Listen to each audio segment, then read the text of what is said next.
आमोस की किताब को निकाल लेंगे हम लोग। आमोस की किताब और उसके 8 अध्याय को पढ़ेंगे। आमोस 8 अध्याय, उसका 2 पद, 3 पद, 8 पद पढ़ेंगे हम लोग। 2, 3 और 8 परमेश्वर के वचन। और उसने कहा, हे आमोस, तुझे क्या दिखाई पड़ता है? मैंने कहा धूपकाल के फलों से हाँ, भरी एक टोकरी। तब यहोवा ने मुझसे कहा, हाँ, मेरी प्रजा इस्राएल का अंत आ गया है, मैं अब उसको और ना छोड़ूंगा। परमेश्वर यहोवा की वाणी है कि दिन राजमन के गीत हाहाकार के बादल छाएंगे, लोथों का बड़ा ढेर लगेगा और सब स्थानों में वे चुपचाप फेंक दिए जाएंगे। देखिए, कुछ बातें परमेश्वर के कलाम में हजारों साल पहले मेरे और आपके निमित्त लिखी गई है। और परमेश्वर जहां पर आशीष और बरकत का देने वाला, पाप और पाप की क्षमा का करने वाला परमेश्वर है, वहीं पर पाप की सजा देना, न्याय करना, गुनाहों का फैसला करना, मनुष्य के सारे चाल चलन का अंत देखकर उनको उनकी करनी का फल देना, ये काम भी परमेश्वर के ही हाथों में है। वो ऐसा नहीं है कि केवल दया ही दया करता है, वो ऐसा भी है कि जो पाप करेगा वो ही मरेगा, और जो पाप करेगा उसका अंत खुदा के सामने दिखता है मेरे प्रियो। और यहाँ पर आमोस को प्रभु का दास यहाँ पर लिखता है, वो उसको कहता, तुझे क्या दिखाई देता? वो कहता, मुझे तो फल की टोकरी दिखती है, भरी हुई है, ऐसा लगता है कि सब कुछ मालामाल है। परंतु वो कहता है, क्या तुझे ये दिखता है? देख, मेरी प्रजा का अंत मेरे सामने है। और जो लोग खुदा की बातों को सुनकर मन फिरा लेते हैं, यकीनन वो तो जन्नत के अधिकारी बन जाते हैं। लेकिन जो नहीं सुनते और नहीं मानते, मन नहीं फिराते, अपने अपराध और पापों में डिठाई करते हैं और खुदा के पास नहीं आते, ऐसे लोगों को परमेश्वर कहता है, मेरी प्रजा तो है लेकिन उसका अंत अब क्या है? करीब है, लगभग पास में आ गया है। हम कितने चकित रहते हैं जब हम बाइबल को पढ़ते हैं मेरे प्रियो। इस्राएलियों को परमेश्वर ने मिस्र से निकाल के लेके आया इसलिए कि वो कनान में पहुंचाए, लेकिन कितना अफसोस और दुख लगता है जब हम ये पढ़ते हैं कि उन 40 लाख में 30 लाख में लोगों के बीच में से केवल 2 लोग कनान में गए। हम सोच सकते हैं, उसकी प्रजा थी वो, उसने इस निमित्त निकाला था कि वो कनान में पहुंचाए, वे गुलामी से निकलकर स्वतंत्र देश में वास करें। लेकिन अफसोस की बात यह है कि उसकी प्रजा होने के बावजूद भी उसकी प्रजा ने उसकी नहीं मानी, मनमाना जीवन जिया, सांसारिक अभिलाषाओं में, भूख और प्यास में बुड़बुड़ाते रहे, कुड़कुड़ाते रहे। यहोवा की भक्ति करने के बजाय, महिमा करने के बजाय वो मूसा पर और खुदा पर क्या करने लगे थे? दोष लगाने। हम ये निकम्मी रोटी खाकर व्याकुल हो चुके हैं, बाइबल कहती है, हमारा मन दुखित है। किस पर बुड़बुड़ा रहे थे? परमेश्वर पर। कई बार जिंदगी के जोखिम और तकलीफों में भी हम इंसान भी ऐसा ही रिस्पांस देते हैं, कुछ ऐसा ही जवाब हम प्रभु को देते हैं। गरीबी में, तकलीफों में, बीमारियों में, अकेलेपन में, समस्याओं में। बाइबल क्या कहती है? हम उसकी प्रजा हैं। बेल अपने स्वामी के घर को, स्थान को जानता है। वो दिन भर चरता है, दुनिया में जंगल में भटकता है, शाम को घर आ जाता है। गधा अपनी चरनी को जानता है, लेकिन मेरी प्रजा मेरा विचार नहीं करती। क्यों? क्योंकि वो अफसोस वाला जीवन जीती है। उनको लगता है हमने अच्छा चुनाव नहीं किया। परमेश्वर कहता है, ये जो फल ऊपर ऊपर दिखते हैं, प्रभु यीशु मसीह भी एक बार ऐसे ही चले गए अंजीर के पेड़ के पास, उसको भूख लगी और वो उसके पास गया। कलाम फरमाता है कि जब वो उसके पास गया, क्योंकि वो दूर से हरा भरा लग रहा था, ऐसा लग रहा था कि फल से लदा हो। और वो जब प्रभु वहां पर पहुंचे, उसने देखा कि उसमें एक भी क्या नहीं था, फल। आज संसार का जीवन ऐसे ही हरा भरा तो दिखता है मेरे प्रिय, गाड़ी है, बंगला है, खूबसूरती है, पैसा है, मान है, सम्मान है, इज्जत है। आज पूरी दुनिया को अगर देखें तो अमेरिका सबसे टॉप मोस्ट दुनिया का सबसे महान देश था, खूबसूरती के मामले में, पैसे के मामले में, टेक्नोलॉजी के मामले में। आज क्या है, उसकी सूरत बदसूरत हो गई है। संभाल नहीं पा रहे हैं लोगों को। मरने वालों की तादाद लाखों में है। कितने मर चुके हैं और कितने मरने वाले हैं। विज्ञान फेल है, सिस्टम फेल है, सरकार फेल है, कोई उसको बचा नहीं सकता। बाइबल क्या कह रही है? बाइबल कहती है मेरी प्रजा के लोगों का अंत करीब आ चुका है, क्योंकि उन्होंने मन नहीं फिराया मेरे। आज अमेरिका देश की जो स्थिति है ना, वहाँ के चर्चों को लोगों ने तोड़ करके, बेच करके मैखाना बना दिया है। आधे टाइम प्रार्थना होती, आधे टाइम में वहाँ अय्यासी का अड्डा बना दिया। शराब पीकर सब प्रकार का कुकर्म वहाँ होता है। शादी स्त्री पुरुष में होती है, अमेरिका में शादी आदमी आदमी से करता, औरत से औरत करती। ये सिस्टम बन चुका है। क्या होगा? परिणाम तो यही आएगा मेरे प्रिय। ये कोई बहुत बड़ी समस्या नहीं है महामारी, ये तो छोटी सी बात है बाइबल के अनुसार। अभी तो इससे भयंकर बड़ी बड़ी विपदाएं इंसान को देखना बाकी है, क्योंकि जगत की उत्पत्ति से आज तक कभी ऐसी भयंकर विषम परिस्थितियां इंसान ने नहीं देखी होगी, कलाम कहता है। और तुम प्रार्थना करो कि तुम परीक्षा में न। प्रभु इसीलिए हमको बोलता है, क्योंकि परीक्षा का समय है। यहाँ हर घड़ी शैतान हर कदम पर हमारी परीक्षा लेता है, हर कदम पर लालच देता है, हर कदम पर हमको परखता है, हर कदम पर गिराने की कोशिश करता है। कलाम कहता है कि जवान जो शेर है वो ऐसे मुंह फाड़े खड़ा है कि कब किसको निगल जाए, फाड़ खाए। पल पल पर हमें इस बात पर गौर फरमाना है। और आगे पढ़ेंगे। परमेश्वर का दास 3 पद में क्या लिखता है, पढ़िए थोड़ा सा। परमेश्वर यहोवा की वाणी है, परमेश्वर यहोवा की वाणी है। उस दिन राज मंदिर के गीत मतलब प्रार्थना भवन के गीत हाहाकार में, चिल्लाहट में, तकलीफों में, मातम में बदल जाएंगे मेरे। आज कोई सा भी भवन खुला नहीं है, सन्नाटा छाया हुआ है, क्योंकि वहां परमेश्वर की महिमा है ही नहीं। आज चर्च राजनीति का केंद्र बन गया है। वो केवल हमारे देश की बात नहीं, हर देश की बात ये है। और परमेश्वर भी वहां पर नहीं। खुद यीशु मसीह जिस मंदिर में गए थे वहां पर परमेश्वर की उपस्थिति नहीं थी। उस मंदिर से यीशु मसीह को निकाल दिया गया। तो परमेश्वर को आदर नहीं मिल रहा, परमेश्वर को सम्मान नहीं मिल रहा। परमेश्वर बोलता है मेरा आदर है कहाँ? और जब परमेश्वर के लोग परमेश्वर से गद्दारी मक्कारी करते हैं तो यकीनन उनका अंत परमेश्वर के सामने आ जाता है। और इसके 5 पद को पढ़िए, क्या लिखा है जल्दी से। जो कहते 5 हाँ जो कहते हो हाँ नया चांद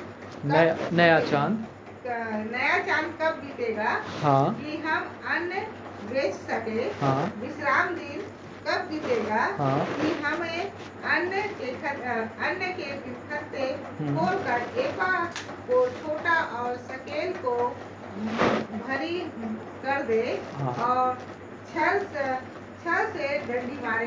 देखिए बाइबल कहती है कि अभी घबराहट है, अभी विनाश का समय शुरू हो चुका है। लोगों के दिन नहीं कटेंगे कि वो कैसे व्यापार करें, विचलित अवस्था रहेगी।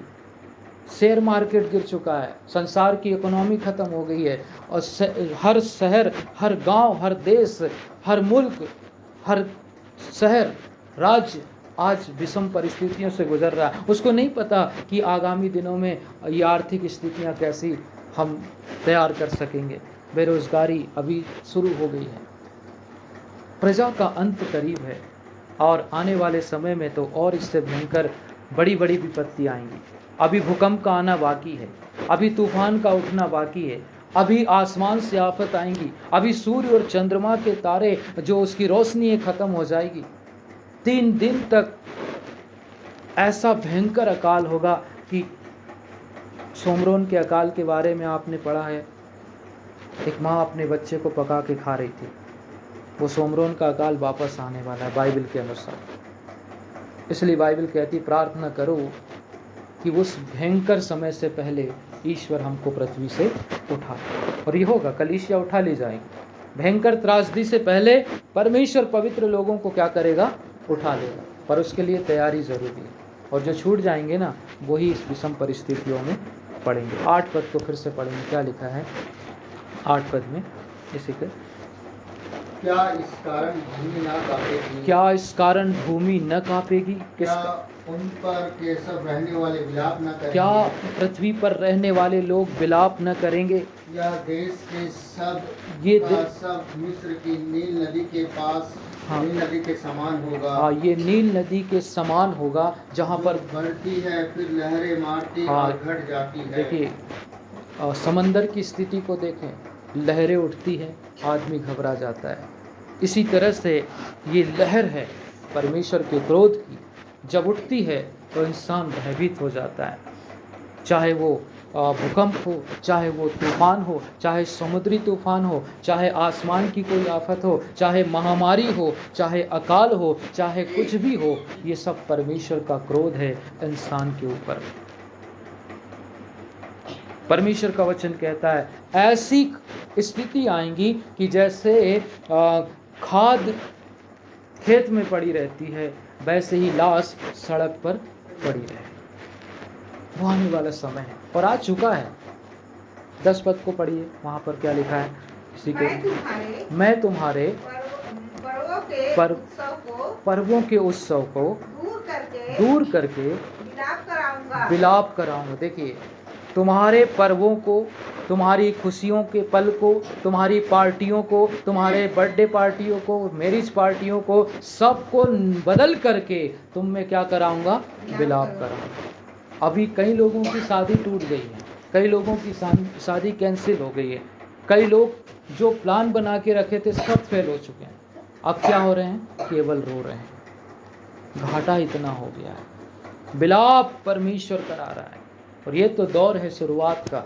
अभी तो कहते हैं ना कि अभी तो केवल ट्रेलर दिखाया गया है, पिक्चर तो अभी अभी बहुत पिक्चर बाकी है और ये सब लोग देखेंगे। परंतु धन्य है आप और हम, धन्य है वे जिन्होंने अपने वस्त्रों को धो लिया है और वे जो अपने आप को पवित्र कुआरी की नाई परमेश्वर को सौंपते हैं, जिसमें न कोई दाग है, न झुर्री है, न कोई परेशानी है, वो परमेश्वर के पवित्र कहलाते हैं। यिर्मयाह की किताब 16 और उसके 4 पद को आप पढ़ें तो वहाँ पर परमेश्वर का कलाम क्या कहता है कि परमेश्वर उन पर निगाहें करम करता है जो खुदा के अजीज और प्यारे हो जाते हैं और उसके कलाम के अनुसार अपनी ज़िंदगी को रखते हैं। 16:4 यिर्मयाह की किताब 16 के 4 में लिखा। किसके विषय में? उनके विषय में परमेश्वर ऐसा कहता है कि बीमारियां उससे मरेंगे, वो बुरी बुरी बीमारियों से मरेंगे। उनके लिए कोई छाती नहीं पीटेगा। आपको बता दें, आपको मालूम है, न्यूज़ में भी आपने देखा होगा कि लाशें इतनी हैं कि कब्रिस्तान कम पड़ गए। जैसे लोग ट्रक में सामान एक के ऊपर एक छलनी करके लगाते ना, ऐसी लाशों को एक के ऊपर एक दबा दे, कोई विलाप करने वाला नहीं। और कोरोना से जो मर रहा है ना, उसके तो अंतिम दर्शन भी कोई नहीं करता। सरकार लाशों को दे नहीं रही है, घर वाले ले नहीं रहे। ये खाद की तरह है, खाद को खेत में पटक के आ जाते हैं। इंसान की लाश भी ऐसी, कोई उनके वस्त्र को नहीं छू रहे। क्यों नहीं छू रहे? बाइबल कहती है कि इंसान का किया हुआ उसके ही सर पर आएगा, जैसी करनी वैसी भरनी। ये एक भयंकर श्राप और पाप है जो इंसान के ऊपर आया है, और बाइबल कहती है परमेश्वर चुन चुन कर उनका बदला लेता है। हाँ, कोई कहता ना मैं मर जाऊंगा तो मेरा क्या होगा। परमेश्वर तो ऐसा है ना कि मरने के बाद फिर जिंदा करे, उठ जा, और उठने के बाद फिर उसको क्या करेगा? जो उसने अच्छा बुरा किया है तोलेगा, तराजू है उसके हाथ में, इंसाफ का तराजू। सही को सही, अच्छे को अच्छा, बुरे को बुरा, सही भेड़ को भेड़, बकरी को बकरी, दूध को दूध और पानी को पानी करने वाला परमेश्वर। इसलिए बाइबल में लिखा है, एक बात हमेशा याद रखना, परमेश्वर कहता है मेरे और आपके कर्म आपको और मुझको स्वर्ग ले जाते हैं, या फिर मेरे और आपके कुकर्म मुझे और आपको नरक की ओर ले जाते हैं। इसलिए बाइबल कहती है अपने आप को परखो कि विश्वास में हो या नहीं, क्योंकि ये विपत्ति तो आएंगे। यहाँ पर प्रभु का दास क्या कहता है, यिर्मयाह हजारों साल पहले की भविष्यवाणी है, वो क्या कहता है उनके विषय में, परमेश्वर क्या कहता है किनके विषय में, जो अनाज्ञाकारी हैं, जो बाइबल तो जानते हैं लेकिन बाइबल को जीते नहीं। दो बातें हैं उनकी, बाइबल को जानना एक अलग बात है और बाइबल को जीना दूसरी बात है। यहाँ बोलने वाले नहीं, यहाँ पर चलने वाले धर्मी हैं। यीशु मसीह कहता है मैं जानता हूँ मेरा वचन तुम्हारे दिलों में जगह नहीं पाता। क्यों ऐसा होता है? बोलते हैं लेकिन करते नहीं। आगे और पढ़ेंगे परमेश्वर का वचन 4 पद को फिर दोबारा पढ़े।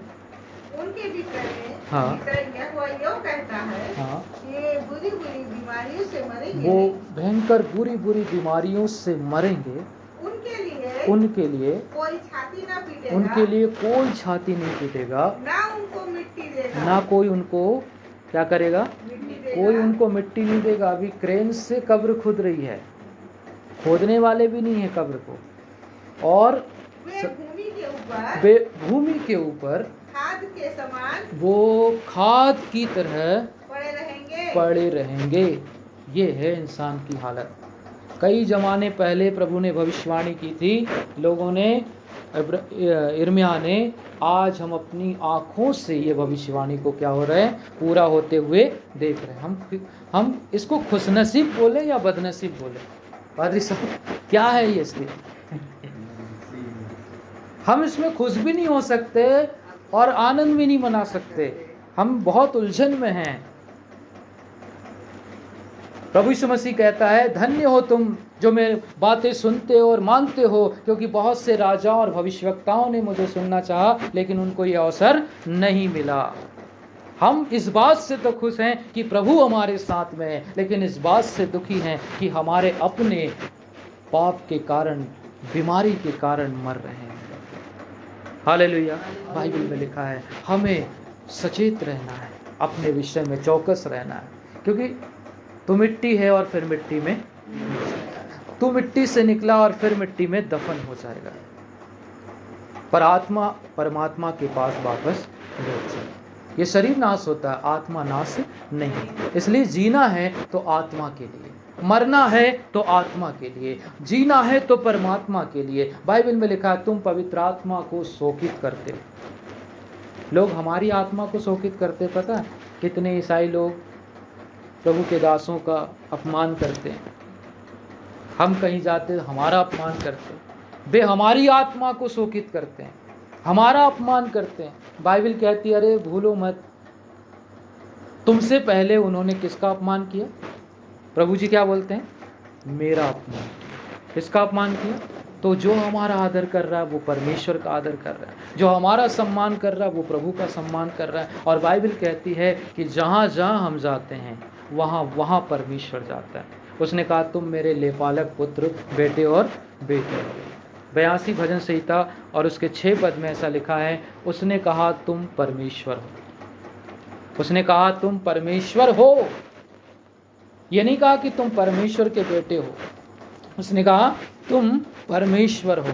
किसको कहा? जिनके पास परमेश्वर का वचन पहुंचा। तो इसका क्या मतलब है? हम परमेश्वर की संतान हैं, इसका मतलब है कि हम परमेश्वर का दूसरा रूप हैं और परमेश्वर के काम हमारे अंदर होना चाहिए, पवित्र आत्मा के काम हमारे अंदर होना चाहिए, तभी तो हम परमेश्वर के पुत्र या खुद परमेश्वर कहलाएंगे। हम छोटे ईश्वर हैं, हमारा प्रभु बड़ा ईश्वर है ना। जूनियर सीनियर का नाम सुना? छोटा बड़ा है ना। अमेरिका में जो बाप बेटे होते हैं ना, तो जैसे किसी का बाप का नाम जॉन है तो उसको सीनियर जॉन बोलेंगे उसके पापा को, और उसके छोटे बच्चे को क्या बोलेंगे? Junior John. है ना। तो बाप एक है, बेटा भी एक है, पर सीनियर और जूनियर नाम एक ही है। तो परमेश्वर का वचन भी यहाँ कहता है कि उसने उनको ईश्वर कहा जिनके पास परमेश्वर का वचन पहुंचा। तो जाहिर सी बात है, अगर हमको ईश्वर बोलता है कि तुम ईश्वर हो, तो ईश्वर के कुछ लक्षण तो होना चाहिए ना। बीमारी के लक्षण डॉक्टर बता देता है, ऐसे ऐसे लक्षण है, अभी छींक देंगे, खांस देंगे तो बोलेंगे कोरोना पॉजिटिव तो नहीं होगी, लक्षण आते। परमेश्वर के भी कुछ लक्षण हैं जो इंसानों में दिखाई देते हैं। मेरे को याद रखिए, ये जो वचन आज हम अपनी आंखों से देख रहे हैं, ये भी पाप की लीला का कारण है, विनाश का कारण है कि इंसान गुनाह करता है और तौबा नहीं करता, इंसान पाप करता है और पश्चाताप नहीं करता। बाइबल में लिखा है उसका किया हुआ उसके ही सर पर आएगा, जो पाप करेगा वही मर जाएगा। मैं और कितना बताऊं, यशायाह की किताब में अगर आप 1 अध्याय से 45 अध्याय तक पढ़े तो पाप के विषय में भयंकर भविष्यवाणी। उसने कहा मैं तुझे मरी से, तलवार से और महंगी से मार डालूंगा। यशायाह बोलता है महंगी, मरी और तलवार, ये तीनों चल रहा है अभी। महंगाई भी चल रही है और मरी मतलब महामारी भी चल रही है, और क्या हो, तलवार भी चलने वाली। तलवार चलने का मतलब क्या होता है, विश्व युद्ध छिड़ेगा। क्या होगा, विश्व युद्ध छिड़ेगा जिसमें लाखों करोड़ों लोग एक ही बार में मारे जाएंगे। तो ये बुरी त्रासदी से बचने के लिए हम इंसानों को कितना अधिक प्रभु में बढ़ना है, समर्पित होना है, अपनी रक्षा करें, अपने परिवार की रक्षा करें, क्योंकि मेरा और आपका धर्म मेरे और आपके परिवार को बचाएगा। लूत ने अपने परिवार को तो बचा लिया, लेकिन अपनी पत्नी को बचा नहीं। अभी समय है कि हम नूह की तरह अपने परिवार को बचाएं, रक्षा करें, और हो सके तो पड़ोसी की भी रक्षा करें। परमेश्वर अपने कलाम पर हमको आशीष दे। परमेश्वर ने सुंदर अवसर दिया परिवार के साथ संगति करने के लिए। परमेश्वर का धन्यवाद करते हैं पादरी साहब के लिए, उनके परिवार के लिए, उनके बच्चों के लिए, प्रभु के दास सुनील पास्टर साहब के लिए भी धन्यवाद करते हैं, और इतने दूर से आए, हम उनका धन्यवाद करते हैं। आइए अपनी आंखों को बंद करें, हम प्रभु से दुआ करें, प्रार्थना करें। बहुत सुंदर वचन हमने प्रभु के वचन से सुना है कि हम अन्य जातियों की तरह हमारा चाल चलन न हो, अनर्गल जीवन न जिएं। और यहाँ पर परमेश्वर का वचन हमको बताता है कि मनुष्य की दशा बहुत खूबसूरत नहीं है। वो मिट्टी है और फिर मिट्टी में मिल जाएगा, उसकी लाश वैसे ही पड़ी रहेगी जैसे खेत में खाद पड़ी रहती है, क्योंकि पाप की सज़ा तो मृत्यु है। और जब इंसान पाप में मरता है, कोई दूसरा कारण नहीं कोई उसे बचा पाए, केवल प्रभु ही उसे बचा सकता है। इसलिए जब तक जिंदा हैं उसे पुकारो, उसको ढूंढो, उससे प्रार्थना करो, क्योंकि मौत का और यीशु मसीह का आने का कोई समय फिक्स नहीं है। और इंसान के लिए इसीलिए प्रभु कहता है जागते रहो, प्रार्थना करो, क्योंकि तुम नहीं जानते वो घड़ी, वो समय कब आएगा जब प्रभु हम पर प्रकट होगा। निश्चित रूप से वो आने वाला है, उसकी तैयारी आज हमको करना है। प्रभु हमको इस वचन पर